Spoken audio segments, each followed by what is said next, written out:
અરવલ્લી જિલ્લાના મોડાસા ખાતે બોડેસર તળાવનું પ્રમુખ સ્વામી મહારાજ સરોવર તરીકે નામકરણ કરવામાં આવ્યું છે।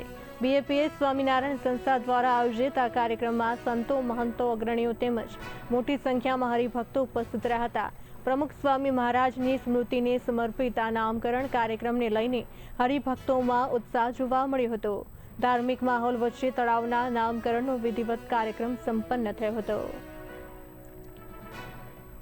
આજે પ્રમુખ સ્વામી મહારાજની 10મી ધામાકરણ તિથિ નિમિત્તે આજે મોડાસા શહેરનું બારેશ્વર તળાવને આજે પ્રમુખ સ્વામી મહારાજ સરોવર તરીકે જે નામકરણ વિધિ થઈ છે તેમાં પૂજ્ય સંતો ઉપસ્થિત રહ્યા તેમજ નગરપાલિકાના પ્રમુખ શ્રી, ચીફ ઓફિસર શ્રી તથા નગરપાલિકાના તમામ સદસ્યો વગેરે હાજરી આપી અને આ પ્રસંગને દીપાવે છે। તે સાથે સાથે અમારા હરિભક્તોએ પણ આજે હાજરી આપી આ પ્રસંગને એક ભવ્યતા અને દિવ્યતા બક્ષી છે અને આશા રાખીએ છીએ કે આ પ્રમુખ સ્વામી મહારાજ સરાવ એ સદાય માટે દરેકને એક પ્રેરણારૂપ બની રહેશે અને દરેકના જીવનમાં સુખ, શાંતિ અને સમૃદ્ધિ આપશે એવી પ્રાર્થના।